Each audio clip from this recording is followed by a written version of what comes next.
blue building there, isn't it? So you've got the red brick building, the old post office, which is being converted into apartments.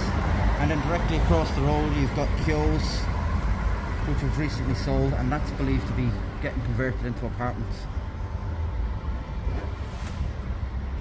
And what would be the major problem in this town that you would find, Gareth? The major problem is the amount of foreign nationals that have been moved in comparison to the size of the population of the town.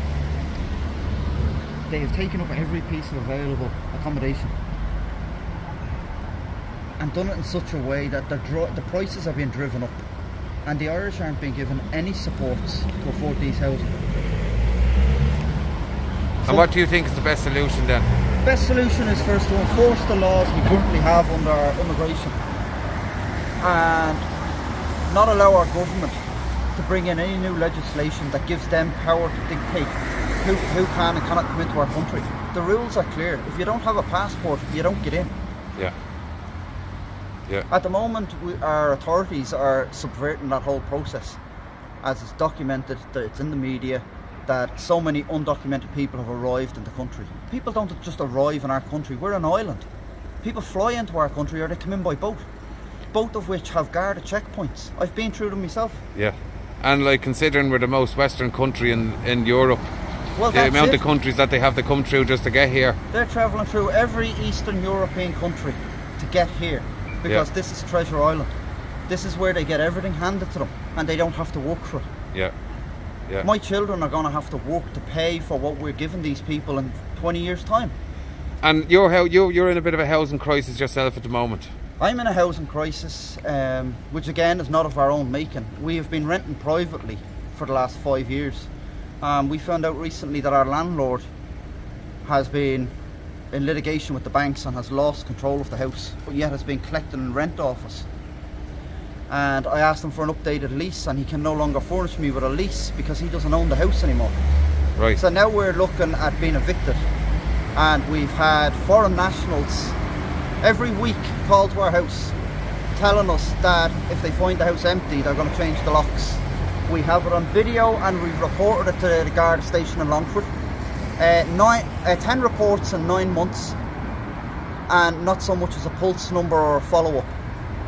So you see the problems here. You're in a housing crisis at the moment. You have non-nationals knocking on your door, telling you that when you're gone, they're going to take your house off. Yeah, and the housing crisis makes our matter worse because we've no lease. Social welfare refused to give us our basic entitlements. Yeah.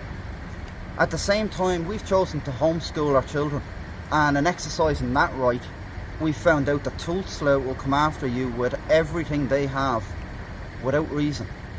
And you've been through the courts with Tulsa. I've been through the courts with Tulsa. I've argued my case. The judge in Roscommon agreed my case carries weight.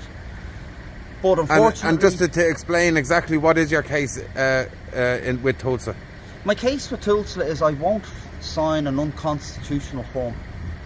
A form that gives them access to my rights and my household. Yeah. They're subverting the process. Basically, all I need to do is inform them that I am educating my children at home. And in view of actual conditions, I can send them a written summary as to what I intend to do. But what they look for is your signature to allow them to come to your house, to inspect your house, to take your children away and have your children assessed at somewhere other than your family home. Well, how is that respecting my right as a parent to choose how I educate my children? Do you feel that's overstepping your constitutional rights as a parental to say what I teach morally to my young child is down to the parents and the parents only? Yes. Because and that Roderick O'Gorman, who has signed in these new laws to go after families who are homeschooling, is a complete overreach. Well, this is our exact issue, is that we have the ideas of less than 1% of the population being pushed on every child in every school. And in some cases, teachers are instructed not to inform the parents that this is in the curriculum. Yeah. This has been announced in the Irish Teachers Union address. They've put videos up. There's videos regularly available on social media. We've got politicians at the moment that are turning an absolute blind eye to everything that is going on.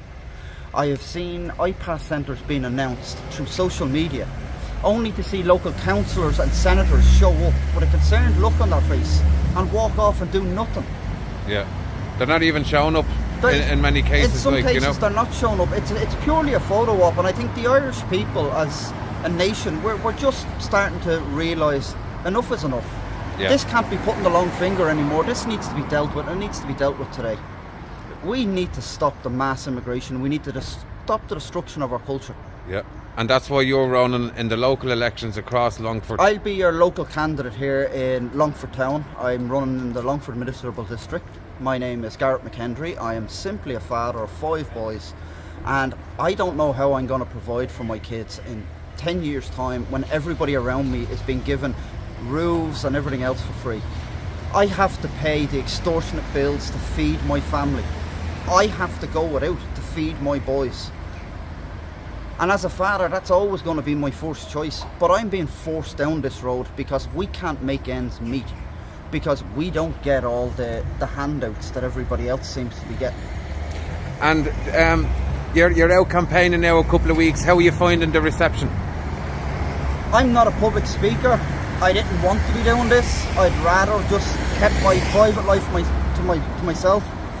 But I'm out doing it now, and the only thing that keeps me going now is the fact that for every 10 I meet the handful of people that are actually approaching me instead of me approaching them. Yeah. And saying, oh, you're who's running.